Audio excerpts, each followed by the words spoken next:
An appellate tribunal has held former ICICI Bank CEO and MD Chanda Kochhar guilty of receiving a bribe of 64 crore rupees from the Videocon Group as per the report by a daily news portal. According to the report, the money was allegedly paid by the Videocon Group for facilitating a 300 crore rupee loan sanctioned by the bank. In its order dated July 3rd, the tribunal observed that the 64 crore rupees was transferred as a quid pro quo after ICICI Bank approved the loan to the Videocon Group, noted the news portal.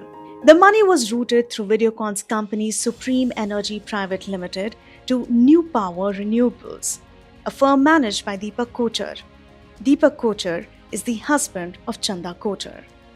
Now, as per the news portal, the order stated, quote-unquote, "The allegation made by the appellant stands because on paper ownership of NRPL is shown to be of V.N. Dhoot, CMD of Videocon Group. But according to him also, the entire control of the company was of Deepak Kochhar." Chanda Kochhar is the former Managing Director and Chief Executive Officer of ICICI Bank, one of India's largest private sector banks. She served as the CEO from 2009 to 2018 and was one of the most prominent female leaders in India's banking sector.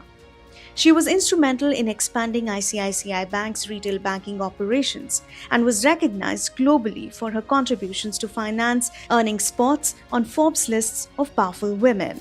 However, her tenure ended in controversy. In 2018, she stepped down after facing allegations of conflict of interest and quid pro quo involving loans sanctioned to the Videocon Group, which had business links to her husband, Deepak Kochhar. Investigations were launched by multiple agencies, including the Central Bureau of Investigation and the Enforcement Directorate. In early 2023, she and her husband were arrested by the CBI in connection with the case but later released on bail. The investigation is ongoing. Coming back to the story, the tribunal backed the ED's move to attach assets worth 78 crore rupees in the case. It overturned the 2020 ruling of the adjudicating authority, which had earlier given relief to the accused and ordered the release of the attached properties.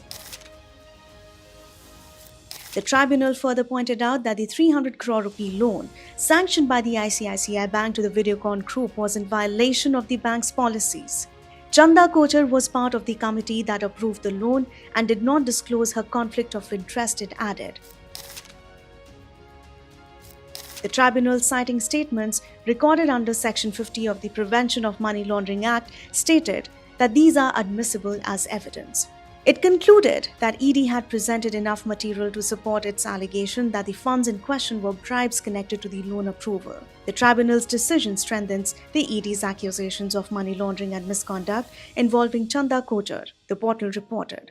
For a better understanding of the Videocon ICICI deal, have a look at our report. Thank you so much for watching. What is this Videocon ICICI Bank deal that we're talking about? In December 2008, Deepak Kochhar, husband of ICICI Bank CEO Chanda Kochhar and Venugopal Dhoot of Videocon, set up a company called New Power Renewables Private Limited. A month later, in January 2009, Dhoot resigned from New Power and transferred almost 25,000 shares to Deepak Kochhar for 2.5 lakh rupees. Then in March 2010, New Power got a loan from a company called Supreme Energy Private Limited. It is owned by Venugopal Dhoot. A sequence of transfer of shares happened from Dhoot to Kochhar, Kochhar's relatives company Pacific Capital to Supreme Energy. After that, Supreme Energy became a 94.9% shareholder in New Power. A few months later, in November 2010, Dhoot transferred his holding in Supreme Energy to an associate, Mahesh Chandra Punglia. Then in 2012, Punglia transferred his holding to Pinnacle Energy, a trust where Deepak Kochhar was a managing trustee. The transaction value of this transfer was just 9 lakh rupees.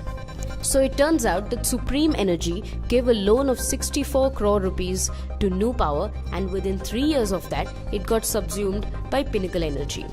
6 months before this whole transfer took place, Videocon got a loan of 3,250 crore rupees from ICICI Bank, and almost 86% of that loan is unpaid, and the Videocon account was declared a non-performing asset in 2017 by ICICI.